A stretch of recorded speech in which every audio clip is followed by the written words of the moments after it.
Hey guys, welcome back to another video. I kind of just wanted to update you guys on my 7/16 ear stretch. It's actually going very well currently. I feel like I owed you guys kind of like a longer video than the one that I gave you. I was kind of in a rough spot there, so I didn't want to film for too long. And if you see all these red spots over my face, my boyfriend insisted on popping all my blackheads and cleaning my nose of its pores. So that's what that is. Please don't get scared. I know it's ugly. So about a week ago, or half a week ago, I stretched up to 7/16. It's that, you can't really see, it's that big if you're wondering. It's a single flare, so the front does look a bit bigger. And I feel bad for not filming it for you guys, but I can show you guys literally what the video would have been had I filmed it.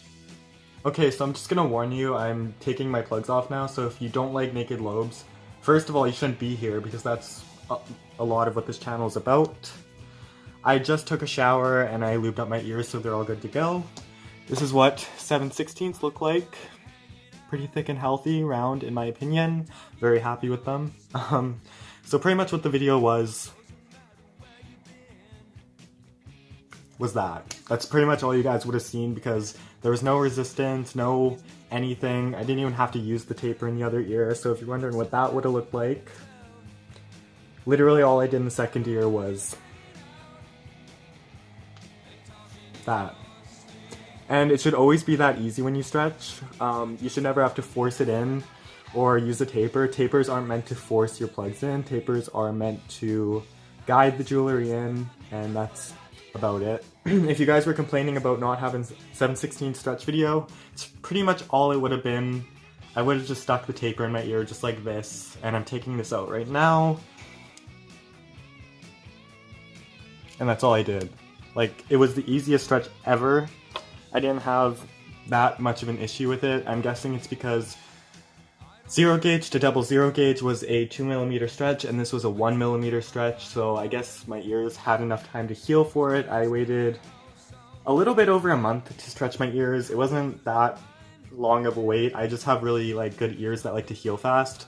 For example, in my double 0 gauge stretch video, it didn't really hurt that bad. I popped it in and like my skin turned red because of irritation, but it didn't hurt at all. It wasn't that tight.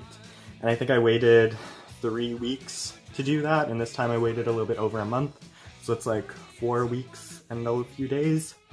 So my ears have been known to stretch very easily. They've always healed faster for me, but that doesn't mean that they're gonna heal faster for you. Sometimes you're gonna have to wait a minimum of 3 months between stretches, but my ears are weird and they're very elastic and they like to stretch easily. What I did was I hopped in the shower for 10 minutes about just to heat up my ears, massage them a bit, and then I got out and used coconut oil to massage my earlobes and they just popped right in, and that was the whole ear stretching thing pretty much. It wasn't difficult at all. If you guys were telling me I didn't wait long enough, I did wait long enough for my ears. There was no resistance, they just popped right in. My ears weren't even red. I'll put pictures right here of right after the stretch. It didn't feel that different. Like, I just took my double 0 gauge plugs out and they popped out super easily. If you guys didn't know, my plugs were falling out of my ears, so I decided that it was time to size up, and I did. I'm just kind of sad that I had to let go of a lot of my plugs because I didn't have them for that long and they were very expensive.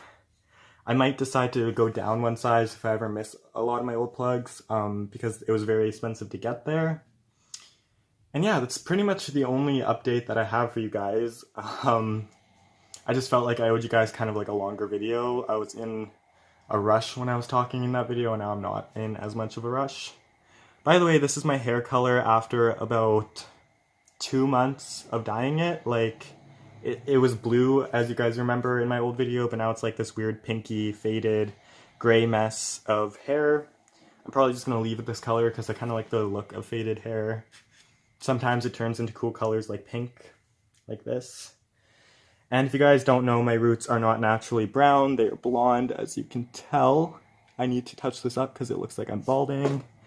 But I've only ever done like self-modification. Most piercings on my face are done by myself and in my ears. Yeah, that's pretty much all I have to say for you guys. I just felt like I haven't posted in a while and I owed you guys kind of like an update. Somebody new subscribed. I'll put their comment right here. Thank you so much. It means a lot that I'm actually getting support from you guys, and I'm looking forward to future videos. Thank you so much, and I'll see you next time. Bye!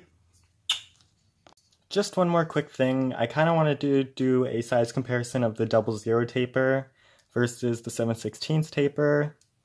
As you can tell, there's actually it's a pretty big difference. It's not major, it's 1 millimeter. I just wanted to let you guys know that the bigger you do stretch, the bigger of a difference you're going to notice. This definitely scared me when I looked at it, just because of like that, I think it's circumference difference, diameter, I'm not sure, I think diameter is half.